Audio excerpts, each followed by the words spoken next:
मित्रों, इस वीडियो के अंतर्गत हम भारतीय आर्य भाषाओं के विकास या उसके इतिहास के संबंध में जानकारी प्राप्त करेंगे। भारतीय आर्य भाषाएं 3 मानी गई हैं: प्राचीन भारतीय आर्य भाषाएं, मध्यकालीन भारतीय आर्य भाषाएं और आधुनिक भारतीय आर्य भाषाएं। इनका विकास कैसे हुआ, इनके कौन कौन से रूप हैं, इनकी कौन कौन सी बोलियां भाषा हैं, ये सब की हम जानकारी डिटेल से प्राप्त करें। यह टॉपिक अत्यंत महत्वपूर्ण है। प्रत्येक प्रतियोगी परीक्षा में इससे कुछ ना कुछ प्रश्न पूछा जाता है। इसके साथ ही ये MA की, BA की परीक्षाओं के लिए भी उपयोगी है। संसार विश्व में आज लगभग 3000 भाषा एवं बोलियां प्रचलित हैं। संसार में कितनी? लगभग 3000 बोलियां और भाषाएं प्रचलित हैं। विश्व की समग्र भाषाओं को एक बड़ा कुल मानकर उसको विभिन्न परिवारों में विभाजित किया गया है। विद्वानों ने ऐसे कुल 13 परिवारों का उल्लेख किया है। विश्व की भाषाओं को 13 परिवारों में बांटा है। भारत में मुख्यतः 4 परिवारों की भाषाएं प्रचलित हैं। इन 13 परिवारों में से संसार की भाषाओं के 13 परिवारों में से भारत में मुख्यतः 4 परिवारों की भाषाएं प्रचलित हैं, जिनमें से सर्वाधिक महत्वपूर्ण परिवार है भारोपीय भाषा परिवार। भारोपीय का मतलब भारत प्लस यूरोपीय। भारत से लेकर प्रायः पूरे यूरोप तक बोले जाने के कारण इस परिवार को भारोपीय अर्थात इंडो यूरोपियन परिवार कहते हैं।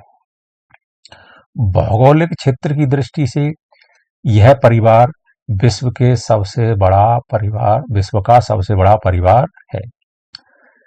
विश्व में इस भाषा परिवार के बोलने वालों की सर्वाधिक संख्या है। संस्कृत, पाली, प्राकृत, अपभ्रंश हिंदी, बांग्ला, गुजराती आदि, मराठी आदि मुख्य भारोपीय परिवार की भाषाएं हैं। अपने मूल रूप की दृष्टि से यह भाषा परिवार श्लिष्ट योगात्मक कहा जाता है। भारोपीय परिवार को भी मुख्यतः 2 वर्गों में विभक्त किया या बांटा गया है। पहला है केंतुम और दूसरा सतम। ये दोनों वर्ग कई शाखाओं में विभक्त हैं। भारतीय आर्य भाषाओं का संबंध भारोपीय परिवार की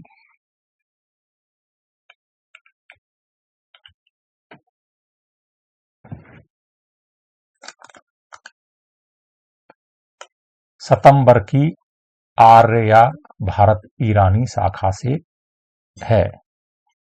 भारतीय आर्य भाषा का महत्व संसार की सभी भाषाओं से अधिक है। इस महत्व का श्रेय प्रमुखतः संस्कृत भाषा को है। संसार का प्राचीनतम वेद इसी संस्कृत भाषा में लिखा गया है।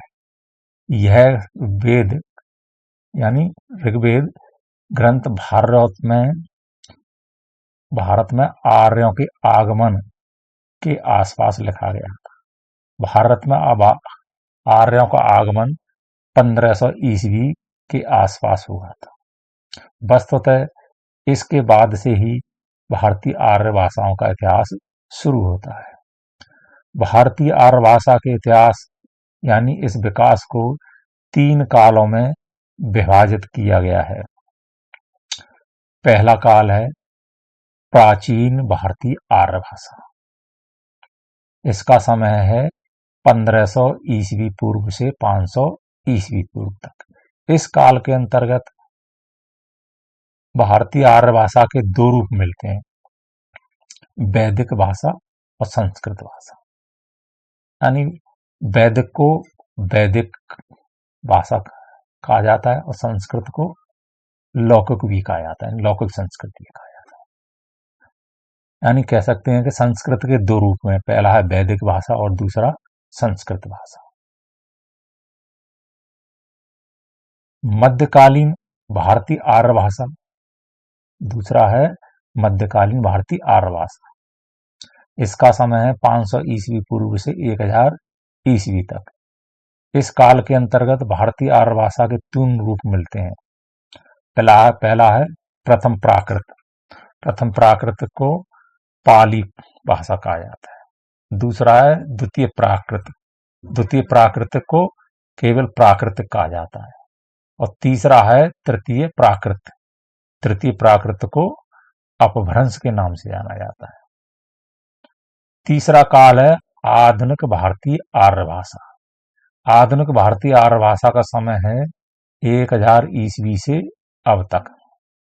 1000 ईस्वी से अब तक। अपभ्रंश भाषाएं प्राय प्राकृतिक कालीन बोलचाल की भाषाओं से ही विकसित हुई हैं। साहित्य के लिए उस समय एक परिनिष्ठित अपभ्रंश का प्रयोग होता था, परंतु बोलचाल में उस समय कई अपभ्रंश भाषाएं प्रचलित थी। एक परिनिष्ठित अपभ्रंश था और बोलचाल की कई भाषाएं थी, जिनसे आधुनिक भारतीय आर्य भाषाओं का विकास हुआ। यानी बोलचाल में प्रचलित अपभ्रंश की जितनी भी भाषाएं थी उनसे आधुनिक भारतीय आर्य भाषाओं का विकास हुआ। उस समय अपभ्रंश के जो बोलचाल के रूप पे चले थे वो कैसे थे? 7 रूप थे। यानी अपभ्रंश के 7 रूप थे, जिनसे 13 आधुनिक भारतीय आर्य भाषाओं का विकास हुआ। इन 7 अपभ्रंश के रूप और उनसे विकसित 13 आधुनिक भारतीय आर्य भाषाओं के विकास को इस सारणी के माध्यम से हम समझ सकते हैं।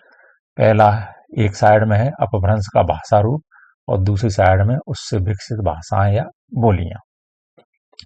अपभ्रंश का पहला रूप है सौरसैनी। सौरसैनी से पश्चिमी हिंदी, राजस्थानी और गुजराती भाषाएं विकसित हुई। ये अपभ्रंश के नागर रूप से विकसित हैं। कौन से? सौरसैनी अपभ्रंश के नागर रूप से विकसित हैं। दूसरा अपभ्रंश का रूप है पैशाची। पैशाची केका या टक्कवी कहा जाता है। इससे लहंदा और पंजाबी भाषाएं विकसित हुई। इस पर सौरसैनी अपभ्रंश का भी प्रभाव है। तीसरी अपभ्रंश है ब्राचड़। ब्राचड़ से सिंधी भाषा विकसित हुई। चौथी अपभ्रंश है खस। खस से पहाड़ी भाषाएं विकसित हुई। पांचवी अपभ्रंश है महाराष्ट्री। महाराष्ट्री से मराठी भाषा विकसित हुई। छठी अपभ्रंश है मागधी। मागधी से बिहारी, बांग्ला, उड़िया और असमिया, ये 4 भाषाएं विकसित। सातवीं अपभ्रंश है अर्धमागधी। अर्धमागधी से पूर्वी हिंदी विकसित हुई। कहने का मतलब अपभ्रंश भाषा के 7 रूप हैं। पहला है सौरसैनी, दूसरा पैशाची, तीसरा ब्राचड़, चौथा खस, पांचवा महाराष्ट्री और छठवां मागधी और सातवां अर्धमागधी। इन्हीं से 13 आधुनिक भारतीय भाषाएं ये विकसित हुई। आगे देखते हैं। अपभ्रंश के बाद आधुनिक भारतीय आर्य भाषाएं आती। आधुनिक भारतीय आर्य भाषा में हिंदी प्रमुख है। तो अपभ्रंश के और हिंदी के बीच में एक और भाषा विकसित हुई, इसको कहा गया अभट्ट भाषा कहा है। उस अभट्ट भाषा के बारे में हम जानकारी प्राप्त करेंगे। अभट्ट भाषा से संबंध भी कई प्रश्न कम परीक्षा में आते रहे हैं। अभट्ट या आहवट्ट भाषा अपभ्रंश और आधुनिक आर्य भाषाओं के बीच की कड़ी है। कहने का मतलब है अपभ्रंश और आधुनिक भारतीय आर्य भाषाओं को जोड़ने वाली कड़ी है। कौन सी? अभट्ट। अर्थात यह अपभ्रंश और आधुनिक आर्य भाषाओं की संधिकालीन भाषा है। यह भाषा मोटे रूप से 900 ईस्वी से 11 ईस्वी या कुछ बाद तक की है। वैसे साहित्य में इसका प्रयोग 14वीं शताब्दी तक होता रहा था। इस अभट्ट शब्द का सर्वप्रथम प्रयोग करने वाले अब्दुर रहमान थे, जिन्होंने संदेश रासक में इसका प्रयोग किया है। इस संदेश रासक की रचना 12वीं शताब्दी में हुई थी। कवि विद्यापति ने भी अपनी कीर्तिलता पुस्तक में देसिल बयाना सबजन मिठा ततम तैसन जम्पीय अभट्टा कहकर अभट्ट भाषा की ओर संकेत किया है। कहने का मतलब है मैथिल कोकिल विद्यापति ने अपनी पुस्तक कीर्तिलता में यह पंक्ति दी है। इस पंक्ति के माध्यम से अभट्ट भाषा की ओर संकेत किया, अभट्ट भाषा की ओर इन्होंने बताया है। ये पंक्ति कई परीक्षाओं में पूछी गई है, ये बहुत ही महत्वपूर्ण पंक्ति है। देसिल बयाना सबजन मिठा ततन तैसन जपिए सब अट्टा, ये पूछा गया कई परीक्षाओं में, ये पंक्तियां किस कवि की हैं। कुछ विद्वान इस अभट्ट भाषा को परवर्ती अपभ्रंश, पुरानी हिंदी, देसी भाषा आदि कई नामों से अभिहित करते हैं। पंडित चंद्रधर शर्मा गुलेरी ने इस उत्तरकालीन या परवर्ती अपभ्रंश को पुरानी हिंदी कहा है। इनके अनुसार 11वीं शताब्दी की परवर्ती अपभ्रंश से पुरानी हिंदी का उदय माना जा सकता है।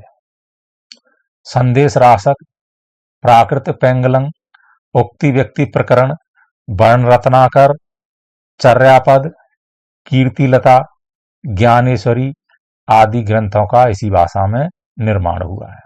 किसमें? अभट्ट भाषा। संदेश राशक, प्राकृत पेंगलम, उक्ति व्यक्ति प्रकरण, वर्ण रत्नाकर, चर्यापद, कीर्तिलता, ज्ञानेश्वरी आदि ग्रंथों का निर्माण अभट्ट भाषा में ही हुआ है।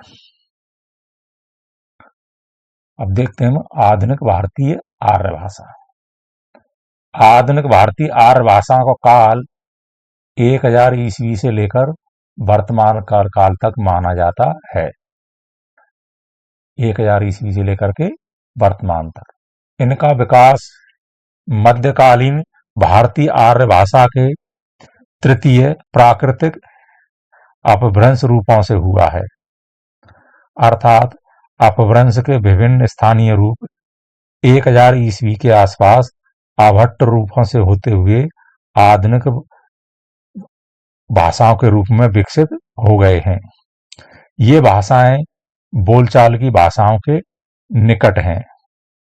सिंधी, लहंदा, पंजाबी, गुजराती, मराठी, ओडिया, बांग्ला, असमी, नेपाली, सिंगली, जिप्सी और हिंदी आदि आधुनिक भारतीय आर्य भाषाएं हैं।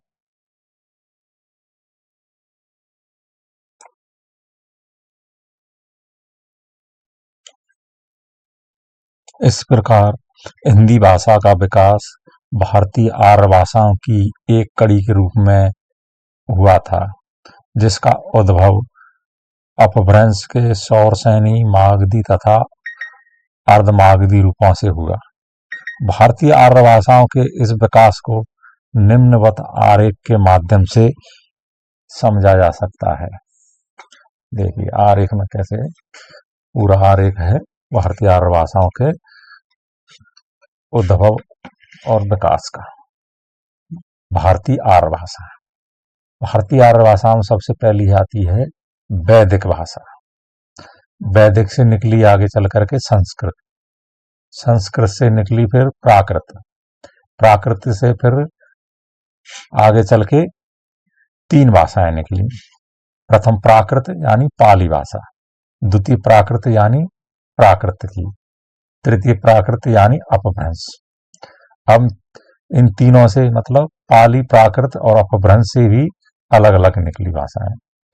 पाली से 2 भाषाएं निकली, पाली और शिलालेखी प्राकृत। दूसरी प्राकृत से 5 भाषाएं निकली, मागधी, अर्धमागधी, महाराष्ट्री, सौरसेनी और पैशाची। तृतीय प्राकृत यानी अपभ्रंश से 7 भाषाएं निकली, मागधी, अर्धमागधी, महाराष्ट्री, सौरसेनी, पैशाची, खस और ब्राह्मण। ये अपभ्रंश के 7 रूप से, यानी पाली के 2 रूप थे, प्राकृतिक के 5 रूप थे और अपभ्रंश के 7 रूप से। इन्हीं 7 रूपों से आधुनिक भारतीय आर्य भाषाओं की उत्पत्ति हुई। जैसे प्रथम थी मागधी, मागधी से 4 भारतीय आर्य भाषाओं की उत्पत्ति हुई, बिहारी, बांग्ला, असमिया और ओडिया। दूसरी अर्धमागधी से पूर्वी हिंदी की उत्पत्ति हुई। तीसरी महाराष्ट्री से मराठी की उत्पत्ति हुई। चौथी सौरसेनीसी से पश्चिमी हिंदी, राजस्थानी और गुजराती 3 भाषाओं की उत्पत्ति हुई। पैसाची से लहंदा और पंजाबी 2 भाषाओं की उत्पत्ति हुई। खस से पहाड़ी भाषा की उत्पत्ति हुई और प्राचड़ से सिंधी भाषा की उत्पत्ति हुई। तो मित्र, ये था भारतीय आर्य भाषाओं का विकास या इतिहास। ये बहुत ही महत्वपूर्ण टॉपिक है। धन्यवाद।